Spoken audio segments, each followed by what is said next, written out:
E aí, pessoal, tudo bem? Vamos mais uma vez para uma conversa interessante sobre como ajudar o seu paciente, como ajudar o seu aluno com síndrome pós-Covid. Então, a gente vai comentar um pouco hoje, vamos conversar um pouco sobre a avaliação desse paciente. Nesse ponto, eu acho que é um dos pontos mais importantes que nós discutimos. Você precisa aprender a avaliar esse paciente de forma ampla para trazer um ponto importantíssimo para a sua prescrição: segurança e evidência. Trabalhar com paciente com síndrome pós-Covid não tem como fugir de um treino seguro e baseado em evidência. Ok? Então, se você não tem boa segurança para lidar com esse tipo de treino, com a avaliação que precisa ser feita, você vai ter problemas na hora de prescrever. Tá? Então, você precisa entender alguns pontos e um passo a passo. Eu trouxe para vocês 10 passos de uma boa avaliação física do paciente pós-Covid. Então, de novo, 10 passos para uma boa avaliação física do paciente pós-Covid. Tá? Então, quando você se depara com um aluno apresentando sintomas pós-Covid, você precisa avaliá-lo de maneira ampla. Tá? Sabe aquela avaliaçãozinha? Eu vou falar que não tem ninguém ouvindo a gente, tá? Sabe aquela avaliaçãozinha meia boca que você faz às vezes de um aluno para prescrever o treino dele na musculação? Não vai funcionar aqui, tá? Então, aquela avaliaçãozinha de qualquer jeito, vai ali 10, 15 minutos de avaliação, não funciona, tá? Então, esse paciente precisa ser avaliado de forma ampla. Você precisa saber usar os tipos de testes específicos para cada tipo de paciente, tá?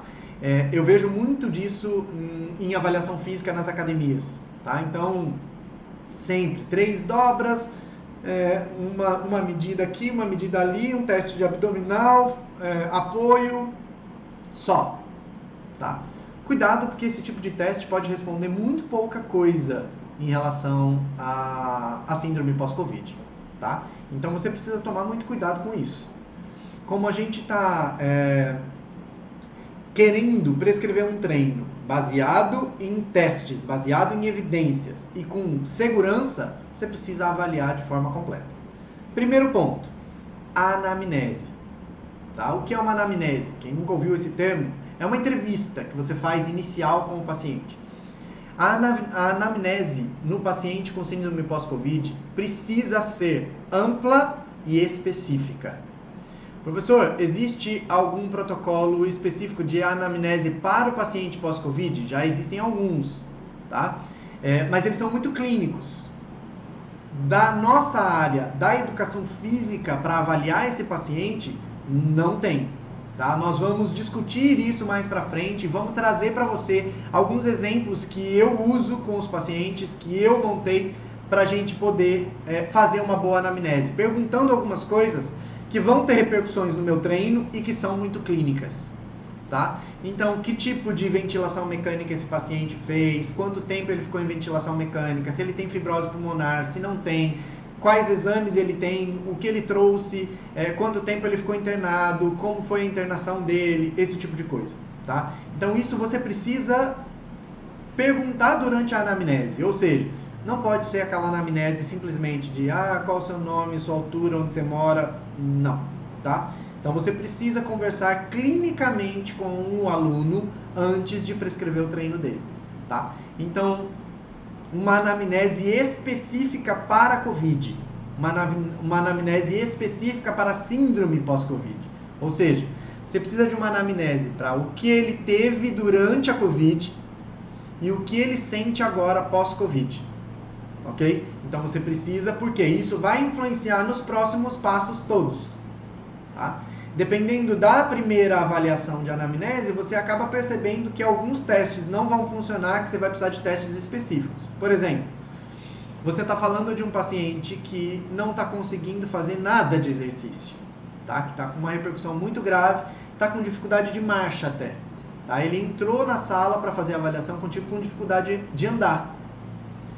Tem como fazer com ele teste de apoio abdominal? Você acha que ele vai conseguir fazer? Você tinha pensado em fazer um teste de 12 minutos de Cooper na esteira, de VO2, vai funcionar? Esse paciente não vai conseguir fazer. Entendeu? tá? Então, qual teste você vai escolher dos testes posteriores que eu vou falar, dos próximos 9 passos, você vai decidir no primeiro passo, na anamnese.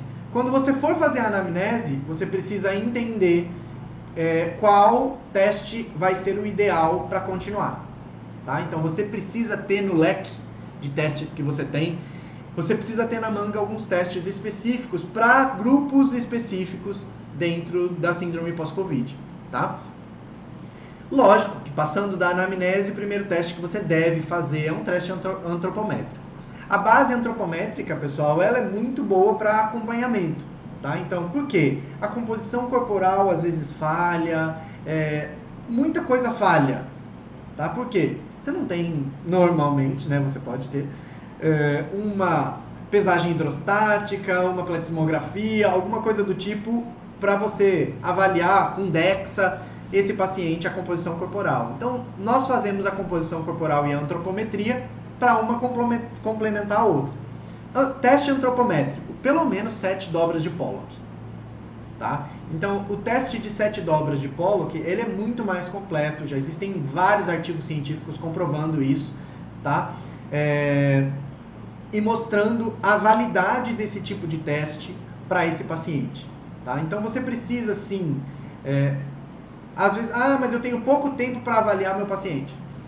Esse tipo de aluno, vou ser sincero contigo, você vai precisar reservar uma hora para avaliação dele. Mas isso é inviável aqui na academia. Vai precisar conversar que esse tipo de paciente não dá para fazer uma avaliação em 30 minutos. Tá? Você precisa de mais tempo. Tá?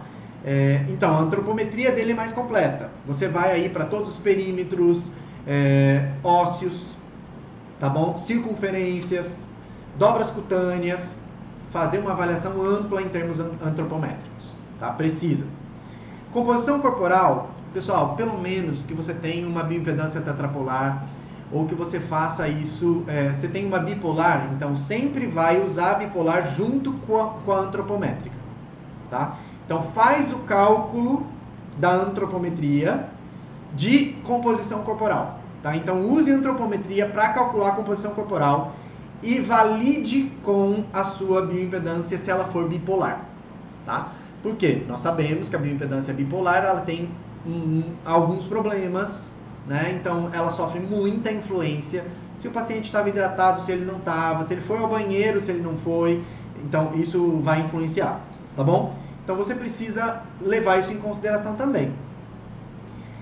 Aí, pessoal, composição corporal. Você tem uma boa avaliação, seu aluno, por exemplo, pode ir fazer uma DEXA, ele pode fazer o exame que você pedir, melhor ainda. Peça exames de referência, tá? Que sejam padrão ouro. E pronto, beleza. Composição corporal, ela vai te ajudar, e aí você precisa aprender a interpretar a composição corporal. Cuidado na hora de interpretar a composição corporal da mesma maneira que a gente interpreta dos outros alunos. Tá? Porque o que acaba acontecendo? Você fala, lá, percentual de gordura tá ok, percentual de massa magra tá ok. Beleza, tá ótimo, ele tá tranquilo. Cuidado. Você tem alguma avaliação dele pré-Covid? Seria legal você pedir para ele trazer. Tá? Então, às vezes é um cara que vai falar para você, não, mas isso aqui tá dentro da normalidade, mas para mim não funciona. Então, cuidado, tenha a sensibilidade de tanto da antropometria quanto da composição corporal, de linkar isso com a anamnese. Às vezes você olha nos padrões de referência, pessoal, padrão de referência é um negócio complexo em termos de composição corporal, tá? Alguns indivíduos têm a composição corporal diferente. Por exemplo, já pegou um aluno para avaliar que o peso dele é muito alto, mas ele tem um percentual de gordura muito baixo, porque ele tem uma estrutura óssea muito pesada? Você já foi? Aferiu o perímetro ósseo, é tudo muito largo, ele tem a ossatura, né? Faz tempo que eu não uso essa palavra. Muito larga, e aí ele é muito pesado, mas ele tem um percentual de gordura baixo, tá? Então, assim, preste atenção nesse tipo de nuance, tá? E às vezes o aluno vai dizer para você, não, minha composição corporal, eu sempre tive muita massa muscular, dá uma olhada nessa foto, eu era assim. Então pede para ver, tá? Você tá muito diferente do que você tava, você tem alguma foto antes da Covid para me mostrar, para eu ter uma ideia como você está, entendeu? O que eu tô querendo dizer? Eu tô querendo dizer que você precisa ser sensível a ponto de entender aonde ele quer chegar, tá? Na anamnese ele já te disse o objetivo, mas na hora que você enxerga, pô, ele era assim, olha como ele está. tá? Então é muita diferença, eu preciso ajudá-lo, tá? Então já vi diversos artigos científicos, pessoal, um artigo, eu até já citei para vocês o artigo da eClinical, mostrando repercussões pós-Covid, que a grande maioria desses pacientes perde muita massa magra, tá? Então você tem uma repercussão no nível de força por conta de perda de músculo mesmo. Então isso é muito ruim, tá? E aí não é só músculo, tá? Músculo diminui, a densidade óssea diminui, tá? Se é um paciente idoso, a chance de queda aumenta, a chance de desenvolvimento de osteoporose aumenta. Tem um monte de problemas. Não é só sarcopênico, é osteopênico também, tá? Então, não é perda só de massa muscular, mas de massa óssea também, tá? Depois da composição corporal, nós precisamos de uma análise hemodinâmica básica. Como assim? Então, você precisa de alguns testes clínicos básicos. Precisa desenvolver com ele frequência cardíaca de repouso. Uma dica. Como normalmente, eu estou olhando para você, eu estou te vendo, hein? Nem adianta fazer essa cara. Como normalmente você faz frequência cardíaca de repouso com o seu aluno? Pode falar. Pede para ele ficar sentado 5 minutinhos e afere a frequência cardíaca dele. Não é? Tudo errado.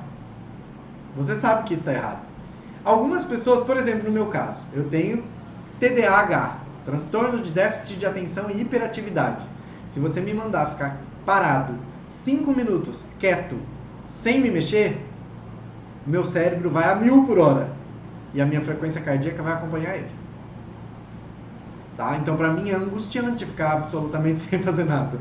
Tá? Então, a pessoa, mulher então, nem vou falar de vocês, meninas. Tá? Mulher pediu para ela ficar parada, sem falar nada, a cabeça dela gira para tudo, um monte de coisa que ela tem para fazer, é ou não é? Tá? Então, acaba aumentando a frequência cardíaca. Isso não funciona. Então, existe um horário. Ah, professor, então dá uma dica como eu faço isso. Pessoal, tem que ser ao acordar. Ok? Método interessante em relação à avaliação de frequência cardíaca de repouso. Existem vários, tá? De preferência que isso seja feito numa clínica, tá? Num teste de esforço. Beleza, aí você consegue encontrar real, tá? Não tenho essa possibilidade, anota ao acordar. Normalmente com acordar voluntário, sem despertador, tá? Porque se o despertador tocou, pronto, já era. Entendeu? Tá? Então, vai ali, faz 3 vezes, anota, faz uma média. Procura achar um meio termo do que você pode e do que é ideal. Tá bom? Então, não tem como levá-lo para um teste de esforço. Usa a frequência cardíaca quando ele acorda. Ainda deitado, ele afere ou coloca um monitor cardíaco e tem esse valor no próprio relógio. Tá bom? Tá? Então, isso é importante. Pressão arterial. Você precisa aferir a pressão arterial desse indivíduo pré, durante e pós-treino. Precisa avaliar. Tá? Então faz parte da avaliação ainda, ver como isso vai se comportar no primeiro treino. Você precisa avaliar a frequência cardíaca na avaliação física? Óbvio. Pressão arterial? Óbvio. Mas durante a primeira sessão, as primeiras sessões de treino também você precisa monitorar isso. Pré, durante e pós. Ok? Frequência cardíaca e pressão arterial, normalmente, muito simples de avaliar, né? Um esfigmomanômetro, um monitor cardíaco. Minha dica, tá? Paciente com síndrome pós-Covid, principalmente os casos de moderado a grave, não podem treinar sem monitor cardíaco. Você pode falar, professor, mas frequência cardíaca não vale muito, que não sei o que lá. Tá bom, eu entendo por que você está dizendo isso, mas você concorda comigo que é um parâmetro hemodinâmico importantíssimo? Então, ponto final. Acrescente. Beleza? Tá? Então, use como mais. Ele isoladamente, concordo, pode não responder tudo, mas é um fator importante. Tá? Oximetria. Tá? Então, você precisa avaliar a oximetria desse paciente, ou seja, o quanto de oxigênio está chegando na periferia dele. Tem muita dessaturação durante os treinamentos desse tipo de paciente. Tá bom? Então, muito importante você avaliar nível de oximetria deles. Tá? Simples, colocou um oxímetro, ele já afere e já te mostra. Porém, o importante é saber interpretar o resultado. Tá? Tá com oximetria 99. Ah, tá com oximetria 94. Ah, só desceu 5, tá tranquilo. Calma. Entre 94 e 99 existe uma repercussão clínica gravíssima e importantíssima, entendeu? Tá? Então, é isso que você precisa estudar. A gente vai conversar especificamente sobre a repercussão da oximetria, só da oximetria, no treino. Tá? Então, isso é importante. A gente vai falar nisso mais pra frente. Mas aqui, eu já quero dar essa dica pra você. Então, você precisa saber interpretar o resultado da oximetria também. A partir de quanto eu tenho uma insuficiência respiratória ali? A partir de quanto eu tenho que me preocupar? Todo mundo vai ter oximetria a 99? Tá? Aí foi lá, sua aluna colocou o oxímetro nela, deu 82. Calma. E ela está treinando? Não. Com 82 ela estaria internada. Ok? Ela está de esmalte? Não pode aferir oximetria de esmalte. Tá? Se for de gel, então, pior ainda. Tá? Isso não vai aferir. Tá? Então, o funcionamento do oxímetro é prejudicado por conta do esmalte. Então, tem que tirar o esmalte para poder aferir a oximetria. Certo? Tá? Importante isso, hein? Glicemia. Tá? Outro dado clínico simples e fácil de ser feito. Tá? Glicemia pré, durante e pós-treino. Sempre. Tá bom? Precisa também fazer uma análise glicêmica desse paciente. Tá? Então, o perfil glicêmico dele vai te responder algumas coisas nutricionais importantes, bioenergéticas. Tá? Então, tem muitos pacientes durante o pós-Covid que acabam tendo alteração glicêmica, do controle de glicemia. Tá? Então, ele fica hipoglicêmico muito mais rápido. Então, você precisa saber como está esse paciente. Presta atenção, paciente síndrome pós-Covid. Voltou a treinar, ele era acostumado a fazer jejum intermitente, aí ele faz jejum e vai treinar. Se você não aferiu a glicemia dele, você não vai saber que ele fez isso. Entendeu? E aí durante o treino ele vai passar mal. Então você precisa aprender a lidar também com esse dado clínico. Combinado? Quinto, tá? Nós já passamos pela anamnese primeiro, segundo pela antropometria, terceiro pela composição corporal, quarto, frequência cardíaca, pressão arterial, glicemia e oximetria. Quinto, volume de oxigênio. Então, VO2. Você precisa fazer um teste de VO2 com esse paciente. Seja qual for. Ah, é um paciente com repercussão grave, 6 minutos de caminhada. Você pode fazer. Existe protocolo de 6 minutos de caminhada. Tá? Existe protocolo de 1.500 metros. Andando 1.500 metros. Existe protocolo de 12 minutos. Que você pode correr ou caminhar. Existe protocolo na bicicleta. Existe protocolo na esteira. Existe protocolo até para natação. Tá? Então, vários deles você pode fazer. Então, você precisa escolher o teste de VO2 ideal para utilizar com o paciente que você está ali na sua frente. A anamnese te respondeu qual vai ser o teste de VO2 ideal para ele. Tá? É um paciente que está com dificuldade de marcha, você não vai colocar ele em cima de uma esteira para fazer um teste de 12 minutos de Cooper, concorda comigo? Tá? Nem é ideal. O ideal seria fazer num lugar aberto mesmo, sem ser em cima da esteira. Tá? Então, assim, não dá para fazer esse tipo de teste com esse paciente. Tá? Então, você precisa utilizar o teste de VO2 ideal para ele. Força. Pessoal, não tem como. A maioria desses pacientes você vai precisar de um dinamômetro para avaliar. Tá? O que é um dinamômetro? Não sei se vocês já viram aquele, por exemplo, mais comum é aquele de preensão manual. Lembra? Você já fez ele até lá no teste para dirigir. Lembra? Quando você foi tirar a sua carta? Fez teste de dinamometria. Quem aqui se alistou para o exército fez dinamometria. Então você vai lá e aperta. É um teste de preensão manual. Tá? Você precisa de um dinamômetro. Tá? Então isso é complicado. Por quê? Para esse tipo de paciente, normalmente você vai ter dificuldade de fazer teste de força 1RM, esquece. Tá? Então não vai conseguir fazer. Tá? No máximo você consegue um teste de repetições máximas. Tá? Dependendo se a repercussão dele é de leve a moderada. Tá? De moderada a alta, esquece, não vai conseguir fazer. Tá? Então você precisa de um dinamômetro. Tá? Então existem vários no mercado e aí você precisa incluir isso na sua avaliação física. Tá? Ah, professor, mas preensão manual, o que tem isso a ver com a força corporal? Existem algoritmos matemáticos que aferem isso e fazem com que você tenha uma ideia, lógico, é sempre indireto, tá? Tem uma ideia do nível de força corporal pela apreensão manual. Beleza? Tá? Flexibilidade. Outra coisa importante para se avaliar.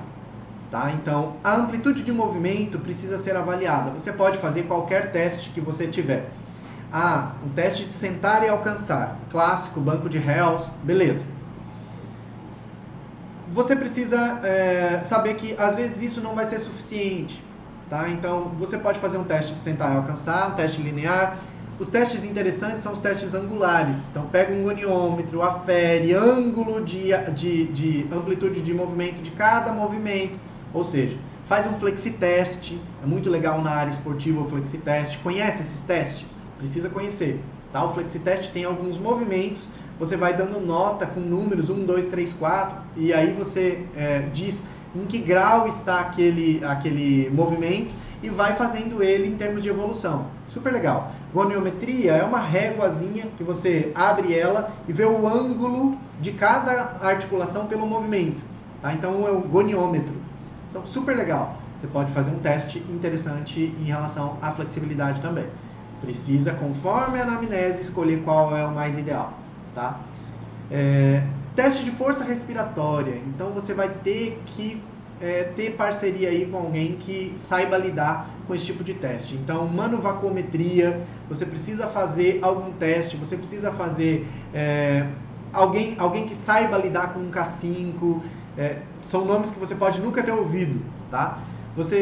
Existem aparelhos específicos para avaliar, vou explicar, tá? Então, existem aparelhos específicos que avaliam a força inspiratória, a força expiratória, a pressão, tudo o que você precisa saber em relação à capacidade respiratória desse indivíduo.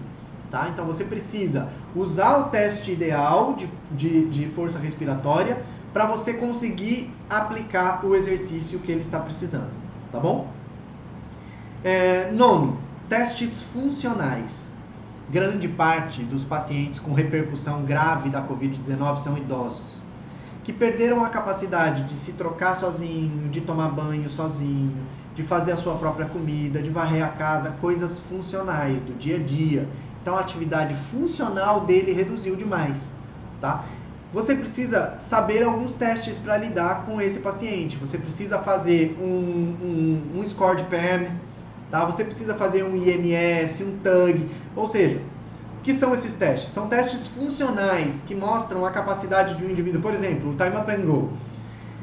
Um teste que você vai levantar da cadeira sem apoio das mãos, andar alguns metros, voltar e sentar na cadeira.